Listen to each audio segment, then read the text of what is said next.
Commander Vex-9 adjusted his biosensors for the third time that cycle, his elongated fingers twitching with barely contained excitement.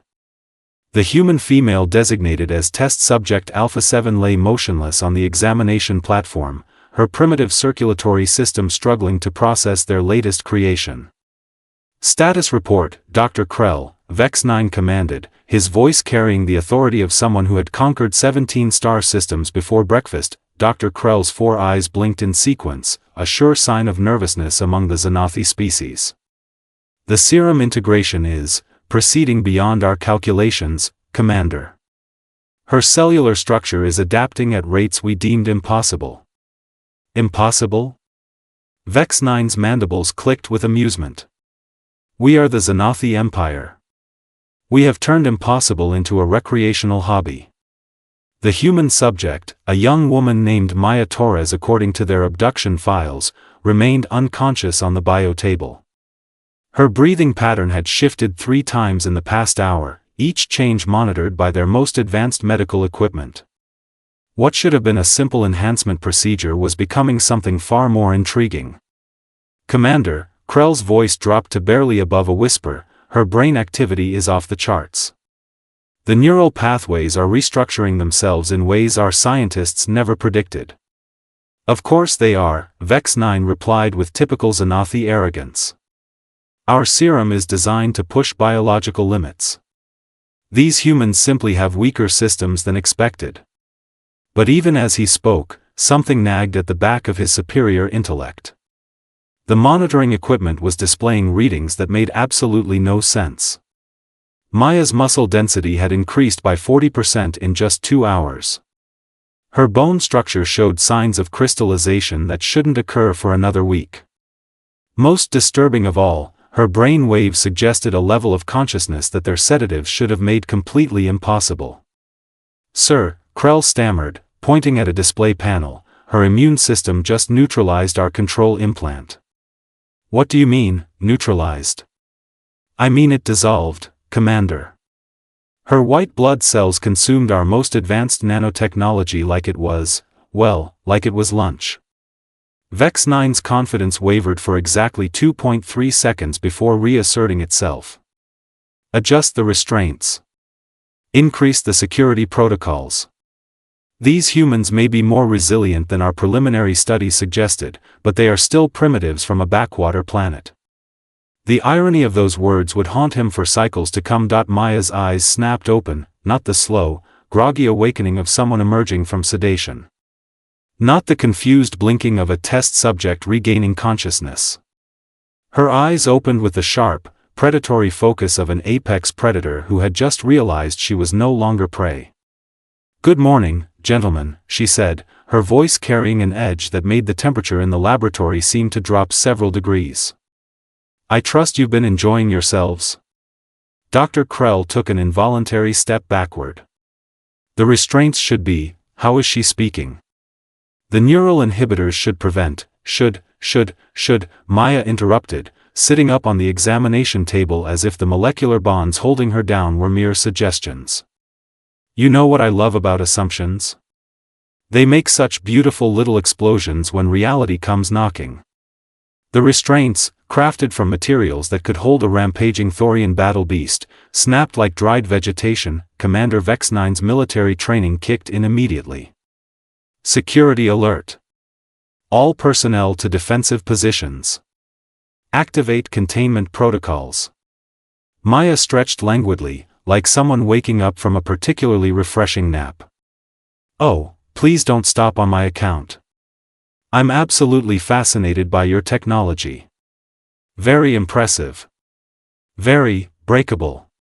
She stood up, and that's when the real fun began. The first indication that their perfect serum had produced less than perfect results came when Maya casually placed her hand on the examination table. The solid metal surface, designed to withstand plasma bursts and molecular acid, began to buckle under her touch. "Fascinating," she mused, examining her fingers as if seeing them for the first time. "Your enhancement serum seems to have had some unexpected side effects." Dr. Krell's voice cracked like a teenager's. "Commander, the containment field generators are failing." She's not doing anything to them, they're just shutting down. Impossible, Vex 9 snapped, but his conviction was starting to develop some serious cracks. Maya laughed, and the sound sent vibrations through the deck plating that made their advanced instruments dance like nervous children. There's that word again. You really should expand your vocabulary. Impossible is just, I haven't figured it out yet, wearing a fancy uniform. The laboratory doors, secured by the Empire's most sophisticated locking mechanisms, simply dissolved when she approached them. Not melted, not broken, dissolved. As if her mere presence was convincing the molecular bonds to find better careers elsewhere. Now then, Maya said, turning to face her captors with a smile that would have made a quantum shark reconsider its life choices, let's discuss the terms of my employment. Employment? Vex 9 managed to stammer. Oh yes. You see, I've just absorbed your entire database through those lovely neural probes you attached to my head. Fascinating reading, by the way. I particularly enjoyed the part about your plans to conquer Earth. Her smile became positively radiant. Spoiler alert, that's not happening. The air in the laboratory began to shimmer around Maya, as if reality itself was having trouble maintaining consistency in her immediate vicinity. The advanced life support system started making sounds that their manufacturers had probably never intended. What are you? Dr. Krell whispered. Maya considered the question with the thoughtful expression of someone choosing between dessert options. Well, that's an excellent question. According to your own research files, I was supposed to be test subject Alpha 7, guinea pig for your super soldier serum. But it seems your little enhancement cocktail had some rather unexpected interactions with human biology. She gestured casually, and every piece of monitoring equipment in the laboratory simultaneously displayed the same message in perfect Zenathi script. Hello, boys. Ready to play? You see, Maya continued conversationally, humans have this wonderful little quirk that your xenobiology expert somehow missed during their research. We adapt. We overcome. We survive things that should by all rights kill us, and then we get stronger. Her eyes began to glow with an inner light that had nothing to do with their laboratory illumination. Your serum didn't enhance me. It woke something up. Commander Vex 9, trained warrior of 100 battles, master strategist of the Zenathi military machine, found himself doing something he hadn't done since childhood. He took a step backward. Now, Maya said, her voice carrying harmonics that their audio sensors couldn't quite process, let's discuss your immediate future. Option 1, you release every human you've abducted, return us to Earth, and spend the rest of your considerably shortened lives contemplating the phrase, cultural exchange. Option 2, the lights flickered, and for just a moment, the artificial gravity failed throughout the entire ship. Option 2 involves me getting creative. And trust me, gentlemen, you really don't want to see what human creativity looks like when it's backed by your own enhancement technology. The silence that followed Maya's ultimatum stretched for exactly 17 seconds. Commander Vex 9 knew this because his enhanced neural chronometer was still functioning, unlike approximately 60% of the ship's other systems, which had apparently decided to take an unscheduled vacation. You're bluffing, he said, though his voice carried about as much conviction as a deflated party balloon. Maya tilted her head with the kind of innocent curiosity that made seasoned warriors consider early retirement. Am I? Let's find out. She raised one finger, and the ship's main power core, located 7 decks below and protected by enough shielding to stop a nova blast, hiccuped. Just once. But in that single moment, every Zenathi aboard felt their collective superiority complex develop a severe case of performance anxiety. How? Dr. Krell's voice had climbed several octaves into frequencies normally reserved for emergency broadcasts. Your serum interacted with human DNA in ways your scientists never anticipated, Maya explained, examining her fingernails as if they held the secrets of the universe. Which, considering recent developments, they probably did. You see, you based your research on the assumption that humans were biologically inferior. Classic mistake number 1. She began walking toward the laboratory's main console, and with each step, the deck plating beneath her feet developed intricate patterns that looked suspiciously like circuit boards. Living circuit boards that pulsed with energy that made their instruments weep with confusion. Mistake number 2, she continued cheerfully, was assuming that enhancement meant making us more like you. But here's the thing about human evolution that your databases apparently missed: we don't just adapt to survive. We adapt to thrive. Commander Vex-9's military training screamed at him to call for backup, to activate the ship's defense systems, to do something other than stand there watching his entire worldview get systematically dismantled by a species he'd considered barely above livestock. Alert all battle stations, he barked into his communication device. Code Omega Emergency. All security teams to Laboratory 7. Maya paused mid-step and looked back at him with an expression of amused disappointment. "Oh, Commander. You really haven't been paying attention, have you?" The communication device in his hand began displaying a message in perfect Zenathi military code: "Sorry, boss. We're kind of busy worshipping the scary human lady right now. Please leave a message after the beep." "What did you do to my crew?" Vex-9 demanded, though the question came out sounding more like a plea than a command. "I didn't do anything to them," Maya replied with a shrug that somehow managed to convey cosmic indifference. "They're just experiencing what happens when a species encounters something genuinely superior for the first time in their existence. It's called humility.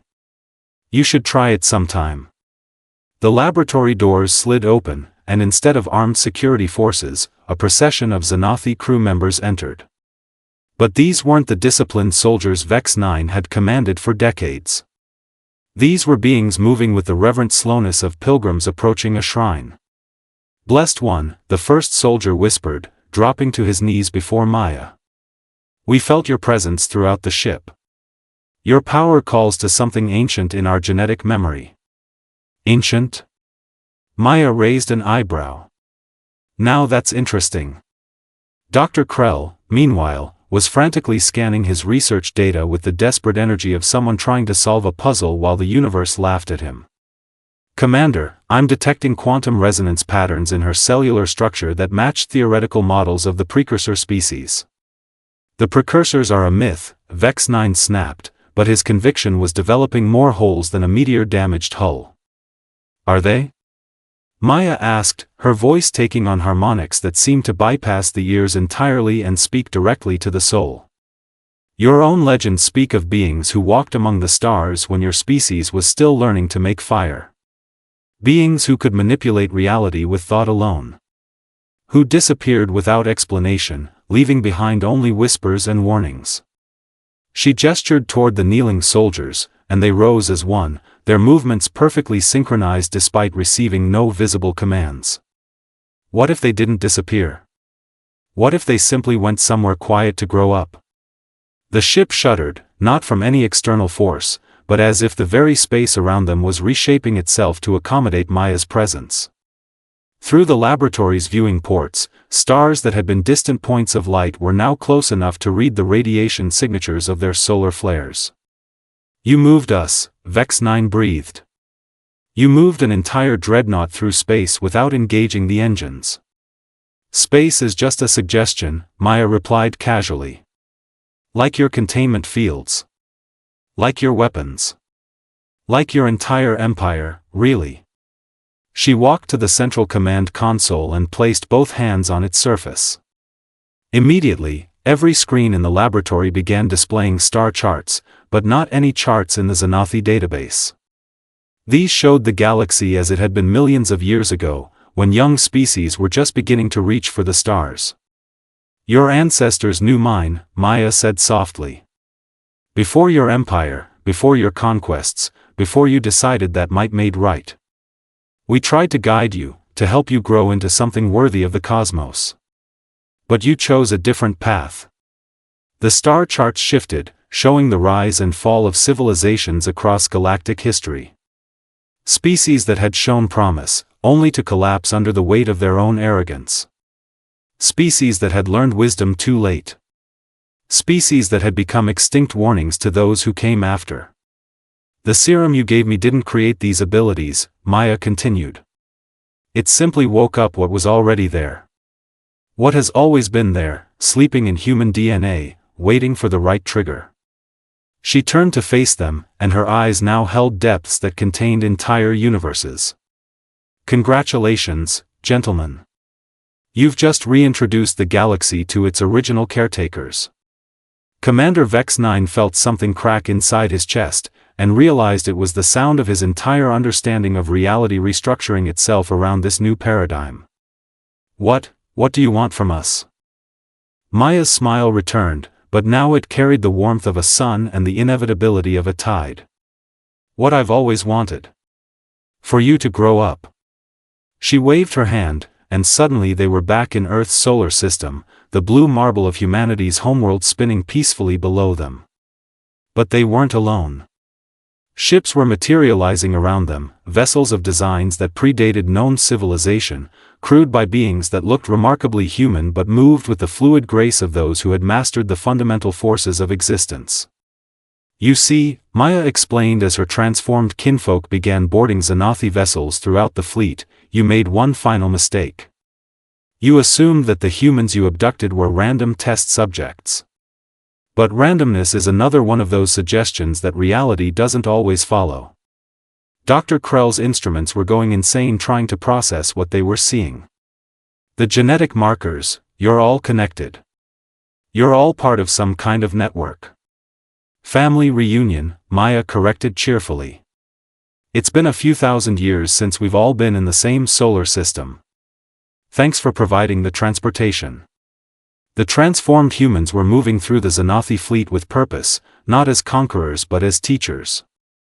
Crew members who moments before had been plotting humanity's subjugation were now listening with rapt attention as beings who looked like their former prisoners explained the deeper mysteries of existence. This is how it begins, Maya said, watching the peaceful transformation taking place across dozens of warships. Not with conquest or punishment, but with understanding. Your species will learn, as others have learned before you. You'll discover that true strength comes not from dominating others, but from lifting them up. Commander Vex 9 found himself asking the question that would haunt him for the rest of his considerably extended lifespan, and if we refuse to learn? Maya's expression grew serious for the first time since her awakening. Then you'll join the other failed experiments scattered across this galaxy. The choice, as always, is yours. She began to glow with an inner light that transformed the laboratory into something resembling a temple. But I have faith in you, Vex 9. After all, you did manage to wake us up. Even if it was completely by accident. The commander watched as his mighty empire, built on conquest and supremacy, began its transformation into something unprecedented in galactic history, a civilization based on cooperation rather than domination, and as Maya Torres, former test subject Alpha 7, current avatar of humanity's true potential, smiled at him with the patient warmth of a teacher watching a student finally grasp a difficult concept, Vex 9 realized that perhaps being conquered by gods wasn't the worst fate that could befall a species, especially when those gods were determined to help you become worthy of the stars.